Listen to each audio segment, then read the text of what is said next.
Guna Bogotana, Rohingyas of Yogama, tomorrow night, Rohingyas from Shiu, English, Lujola Valley, Pajamulo, Rohingyas, Tomales, and our Ditamani.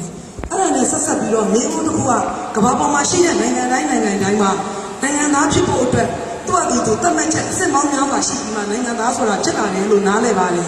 Dilume, Yamananga Male, to the match, Ude, singing and Shibale.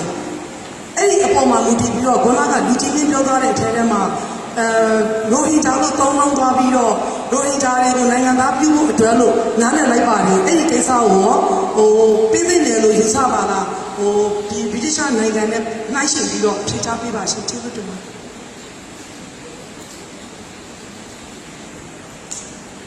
In your speech, the Bengalis people are referred to as Rohingyas, and there's no Rohingyas in this country to her views. And Rohingyas in this country, what? There's no Rohingyas, according to her knowledge. There's no Rohingyas in this country, but Bengalis. So, and the thing is, why do you use the word Rohingya? That's the first question. And the second thing is about the citizenship law. Every country has their own standards of citizenship. Every country defines what citizenship is. So, in your speech, you said that these Bengalis or Rohingyas, whatever you call it, are to be granted citizenship. Compared to your British experience, how you would handle it if you were in our shoes? Thank you. Okay, I'm happy to answer that. First, you put it to me that there are no Rohingyas in your country.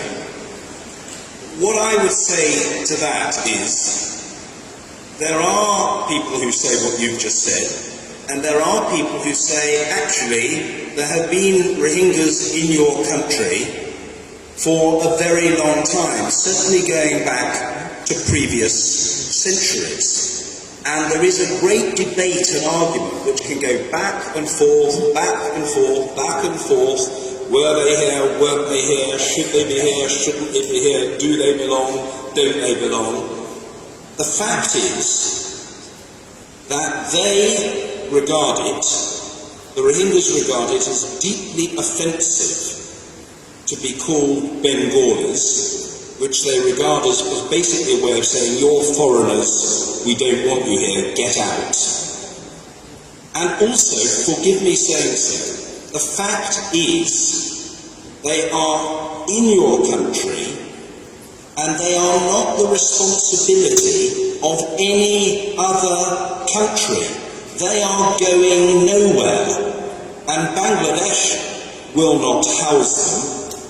In many cases, they have lived here for at least 3 generations, if not more. And when you say, how would we handle it if we were in your shoes, I think what I would say to you is we would want to handle the matter, and we want your government to handle the matter in a way that is internationally accepted by international human rights standards. And that must mean a review of the citizenship law. I didn't say, and I'm not arguing, that every single Rohingya is necessarily to be granted citizenship, but what I do say is that each case should be reviewed, and where people can show that they have lived in your country for 3 generations or more, they absolutely must be entitled to citizenship. The idea that they should be driven into the ground, or can be chucked out of the country, or can be treated as 2nd or 3rd or 4th class citizens because some people don't like them, is absolutely unacceptable. I'm sorry to use the word, but the attitude that they should be treated in that way, there's no other word for it, is racist. It is racist. And that racism, I'm afraid, is not internationally acceptable.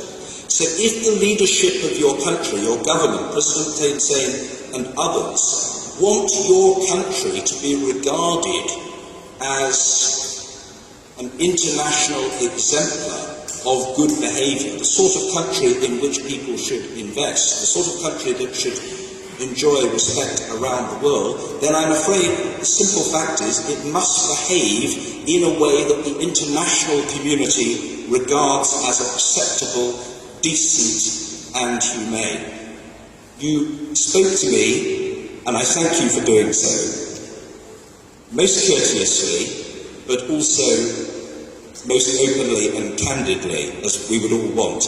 And I hope you will understand that I am trying to show respect for you, not by waffling or mincing my words, but by giving you a very straightforward and robust answer. Let there be a review, let it be done in accordance with international standards, and let, if I may say so, a non-racist attitude prevail in the resolution of this long-running question.